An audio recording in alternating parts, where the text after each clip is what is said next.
Ritualistic performances of sacrifices are meant for material economic development.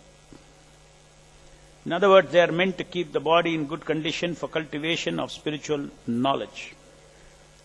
But for actual attainment of spiritual knowledge, other qualifications are needed. What is essential is vidya, or the worship of the Supreme Lord. Sometimes the word yoga is used to refer to the gymnastic performances of different bodily postures which help mental concentration. Generally, the different bodily postures in the yoga system are accepted by less intelligent men to be the end of yoga, but actually they are meant to concentrate the mind upon the super soul.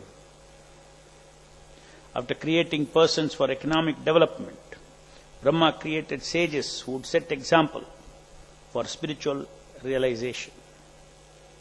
Text 53. Tebhyaschaika kashahasvasya dehasyamsham adhad ajaha yattat samadhi yogardhi tapo vidya viraktimat. Translation. To each one of these sons, the unborn creator of the universe gave a part of his own body, which was characterized by deep meditation, mental concentration, supernatural power, austerity, adoration, and renunciation. Purport. The word viraktimat in this verse means possessed of qualification of renunciation. Spiritual realization cannot be attained by materialistic persons.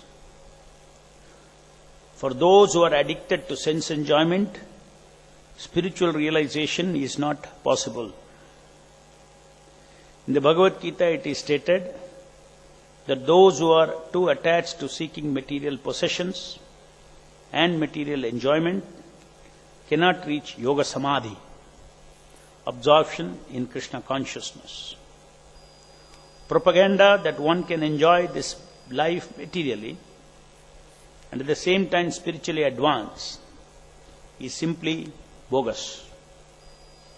The principles of renunciation are four: to avoid illicit sex life, to avoid meat eating, to avoid intoxication, and to avoid gambling. These four principles are called tapasya, or austerity. To absorb the mind in the Supreme, in Krishna consciousness, is a process of spiritual realization. Thus end the Bhaktivedanta purports of the 3rd canto, 25th chapter of Srimad Bhagavatam, entitled Conversation between Maitreya and Vidura. Please repeat the translation. To each one of these sons, the unborn creator of the universe gave a part of his own body, which was characterized by deep meditation, mental concentration, supernatural power, austerity, adoration, and renunciation.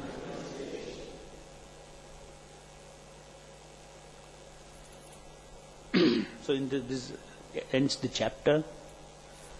This chapter we have seen how Brahma conducted the secondary creation, the function of secondary creation, by giving different types of bodies to different living entities at the beginning of creation. The living entities are all part and parcel of the Supreme Lord as spirit souls, but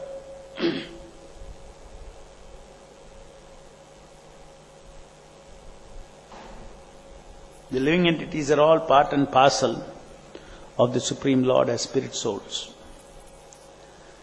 So, in its pristine state or in its original state, the living entity's nature or its qualification is nitya, it is eternal servant of Krishna. That is the surupa of the living entity. Now all the other things that the living entity experiences in this material world is through this creation of Brahma. The various good qualities, negative qualities, asuric qualities, suric qualities, they are all coming out of Brahma.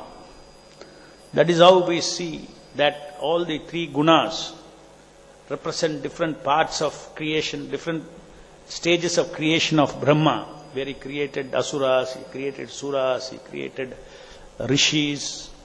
Now he is creating the rishis. And how did he create the rishis? It's interesting that first he himself equipped himself with austere penance, adoration, mental concentration, absorption in devotion, accompanied by dispassion, that is detachment. And having controlled his senses, Brahma, self-born living creature, evolved great sages as his beloved sons. So again, out of his mind in a particular state of consciousness of concentration, meditation, austerity, renunciation, he gave birth to the bodies of the rishis. Because it is the rishis who have this kind of qualities in them. Again, just see, these qualities are actually not the qualities of the soul. These are actually qualities, three gunas, but imitating the qualities of the soul. The soul is originally has all these qualities of austerity, adoration, renunciation, all these things are already part of the soul's nature. But the soul, because of its desire to enjoy independently, these different kinds of material bodies are given to different living entities, through which the living entity practices or tries to gets a field for independently enjoying, independent or forgetful of Krishna. Because the living entity is originally enjoyed. It is enjoyed, it enjoys by being enjoyed by Krishna. But if the living entity has got, being a marginal energy, has got a choice to try to be the enjoyer also, independent enjoyer. So entire material world is created for the living entities who choose. Potentially even though they choose, the fact does not change that they are all eternal part and parcel of Krishna, servants of Krishna. So, the material creation is brought forth by the Lord as a facility for those living entities who actually want to experience independent existence and independent enjoyment. So that is why if you see in this material world, every living entity is characterized by independent existence. He takes care of himself. He struggles for existence, struggles for material existence purpose. That struggle for existence is the characteristics of material nature. That is, in the spiritual world, there is no struggle for existence. Here there is struggle for material existence because the living entity has chosen to be independent. So, different kinds of body appropriate to this independent enjoyment or that which facilitates this independent enjoyment. These kind of bodies are created by the Lord. So that is why it is said, everything that happens in this material world, prakrite kriyamanani, gune karmani sarvasha, ahankara vimudatma, kartaham iti manyate. Material energy is carrying out all these functions.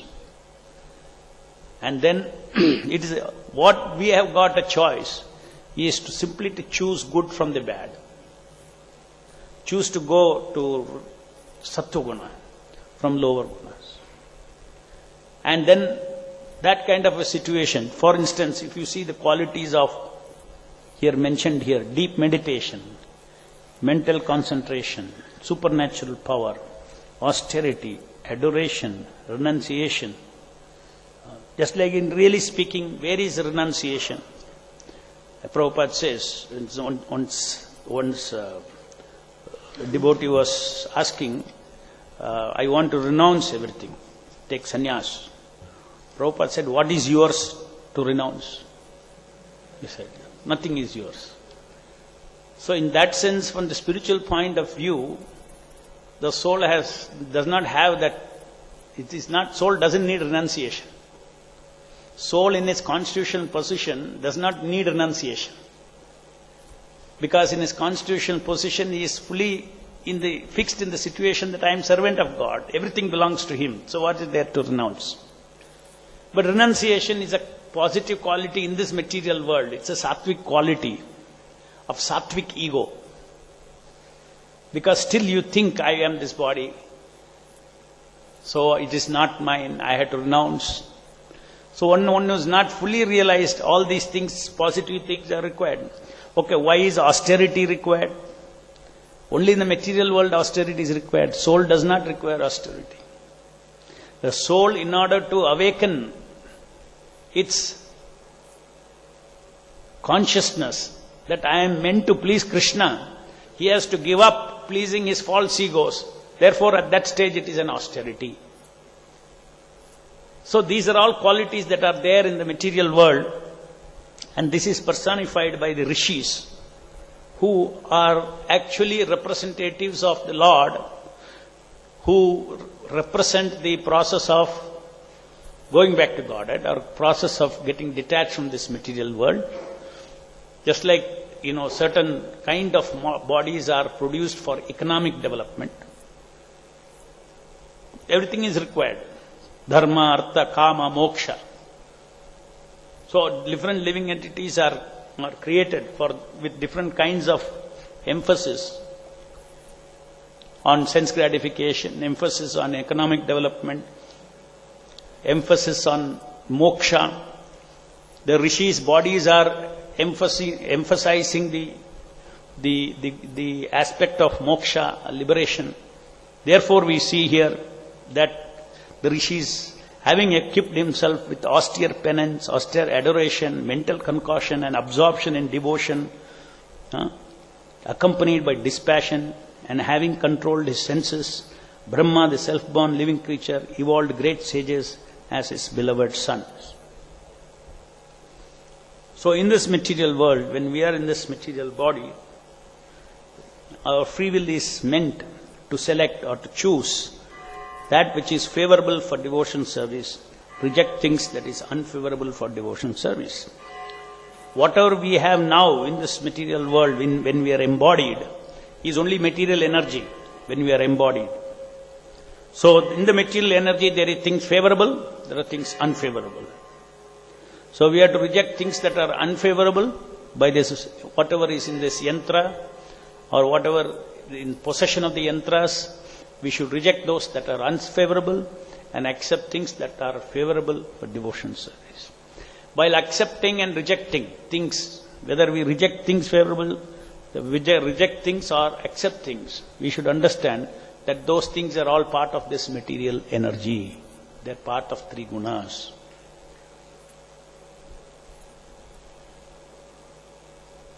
We reject engagement with unfavorable things.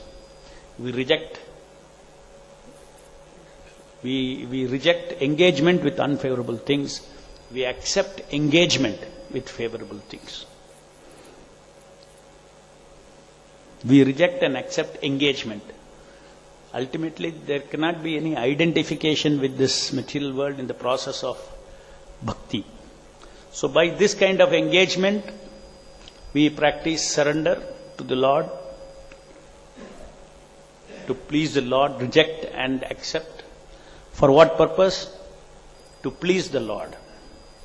According to what Guru, Sadhu and Shastras have revealed, we please, and what Guru is instructing continuously on day-to-day basis, we follow those things, and then in this way we practice how to surrender to the Supreme Lord's pleasure. Now we want to enjoy, we have to practice through devotion service how to be enjoyed by the Lord. That is the essence of entire Krishna consciousness. That is the essence. And the spiritual material world is created for those who want to completely, you are free. If you want to go back to God, fine. If you don't want, you can practice your independent enjoyment.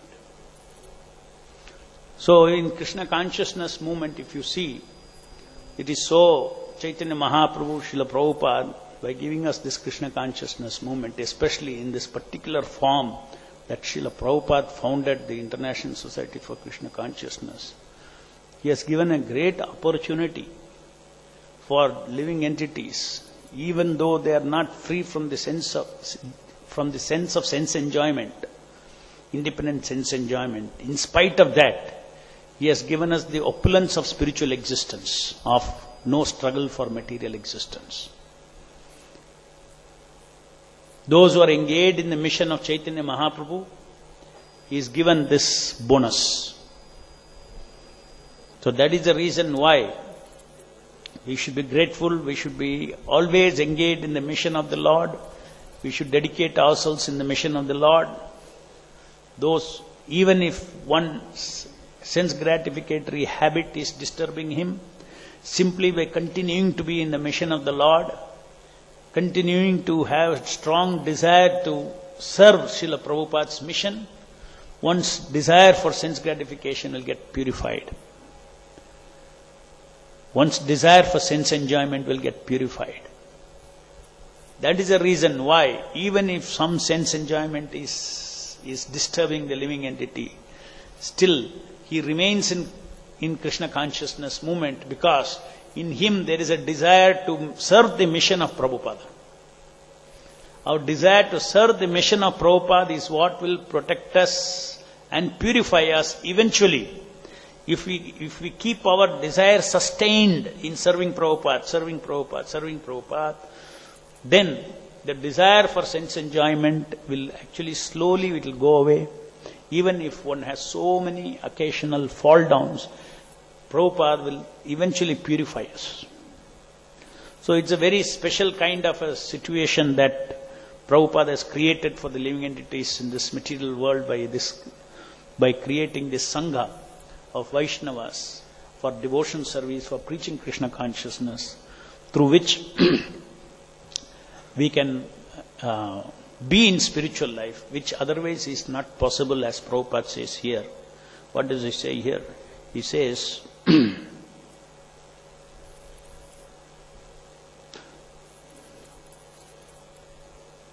for those who are addicted to sense enjoyment, spiritual realization is not possible.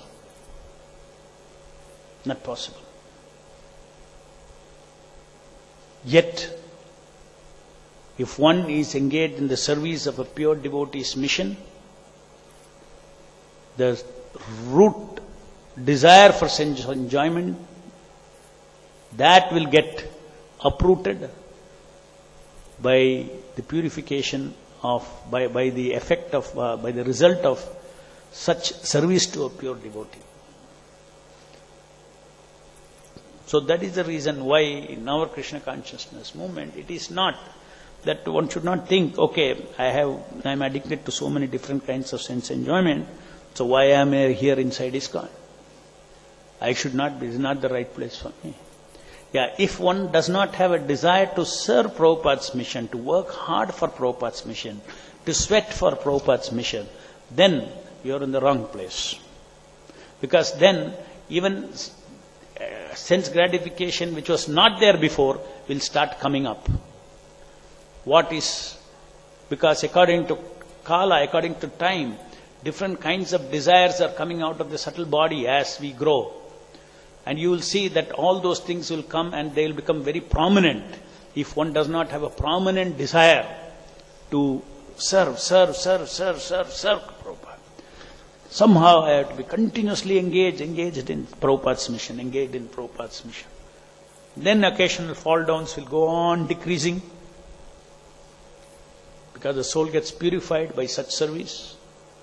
And that is, therefore there is a hope. There is hope for spiritual realization, even if one is having so many weaknesses. That itself is a stage called anartha nivritti. All the anarthas have to go by sadhu sangha, by association. And what is that association? Association is nothing but serving the Supreme Lord. That association is jointly working together to serve the mission of the Lord. So this is a secret. Sometimes it does not. Some devotees, somehow service is not very prominent in the devotee's mind. I have to serve, I have to serve. He is thinking, I have to purify, I have to purify, I have to purify. But actually both have to go together. Service itself is purification. And then purification again, even that purification is not independent of the instructions given for sadhana. Simply whatever Prabhupada has given those instructions for sadhana, if we do, then purification aspect is taken care. Then one has to simply focus on service. The saving grace for the devotee,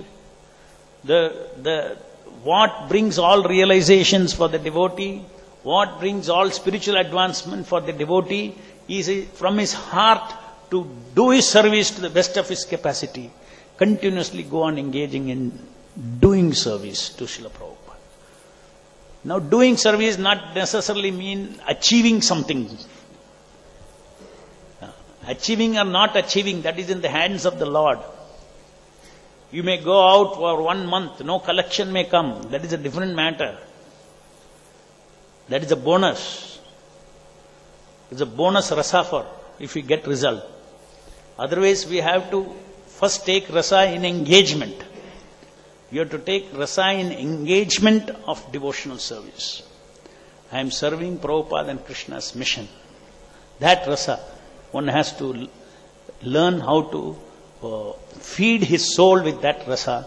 If he does not feed his soul with that rasa, then very difficult to resist the various forces of kala that come out of our subtle body and will choke our devotional service. We cannot withstand all those things.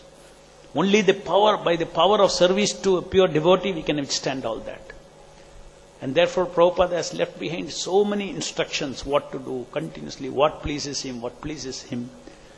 So we keep on doing that, then we get protected from all the different kinds of bad addictions. Addictions, Prabhupada uses the word addictions.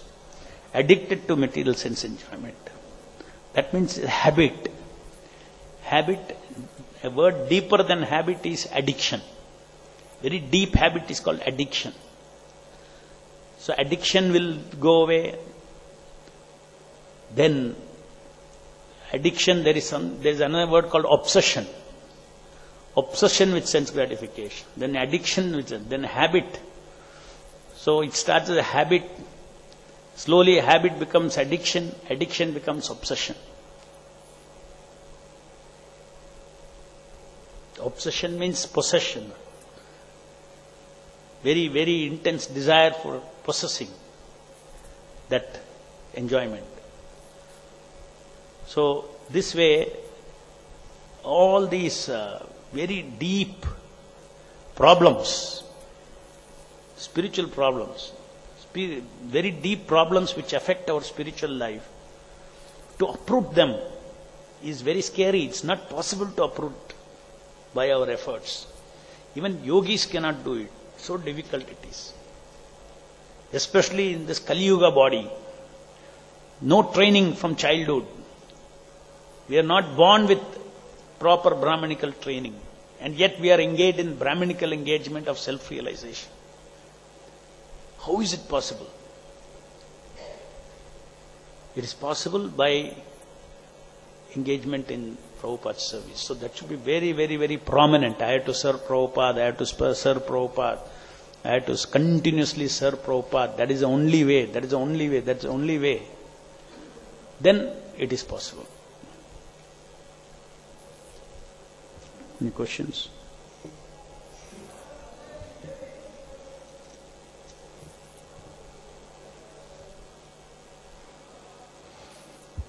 Hare Krishna, Prabhu. Hare Krishna. You were telling in the class that we need to identify with the more subtler connect with the Guru, that we are serving the Lord, than concentrating ourselves on the per se the activity or the result or achievement. Not activities, achievement. Achievement. Activity you have to concentrate, otherwise you cannot work. So basically I understand the context in which you say is sometimes we have a tendency to step out of the framework of the organization in the desire to achieve. So if that is taken care, if that is restricted by the devotee, so then what is the other pitfall in having that mood of achieving for the Guru? Provided you are restricting yourself to the framework of the organization and the instruction of senior devotees.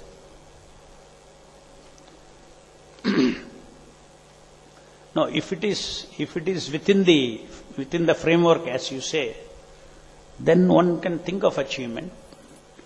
But again, one has to learn how to follow what Prabhupada, what Krishna says in the Bhagavad Gita, how to work in a sattvic way, where achievement is not the focus, but achievement, not the focus of your consciousness, but at the same time, the sense of achievement is still there to drive you to that achievement. If one is too much meditating, let's say you go out, let's say you want to collect, too much is focused on the result, then one gets into anxiety whether I'll succeed or not. This kind of duality comes. So instead of that, yes, I have to succeed, full stop. Now let me focus upon what all I have to do to succeed. So the person's consciousness is continuously on what is to be done to get that achievement, rather than emotionally connected to the achievement. You may intellectually be connected to the goal, but emotionally be connected to the present moment to offer that service to the Lord immediately. That is the answer to your question. That don't be emotionally connected to the achievement. Intellectually you have to, for instance, if I have to go to first block Rajajinagar, I have to think of Rajajinagar, first block. Then only my direction will come to go. So you have to think of the goal. But that is, you are thinking intellectually. Emotionally means, whether I will reach or not, whether I will get the result of that or not, what will happen if I don't get. These are all emotional connection with the achievement. No doubt, we have emotional connection with the achievement in terms of offering to Srila Prabhupada and Krishna. We want to offer that. And that is manifest as devotional service. That is why I said, that is also a proper rasa. It's a bona fide rasa. But it is a bonus. One should think it is bonus. One should survive not on that. One should survive on devotional service itself, recognizing the supreme will of the Lord. Because every achievement, the biggest factor is will of the Lord. We may want to do in a particular way at a particular time to achieve a particular thing. But considering the total, so many other considerations, including the free will of the donor who wants to give or not, it may not happen. Because the Lord has other criterion, like 5 factors of action. So we as a doer, we should be satisfied by doing devotional service, by engaging all our senses and possessions. Any clear?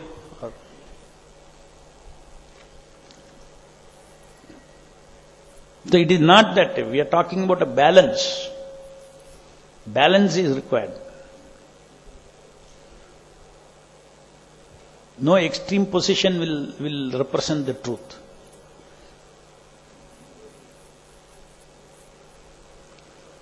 जय ग्रंथराज श्रीमद् भागवतम की जय, जगत गुरु श्रील प्रभुपाद की जय।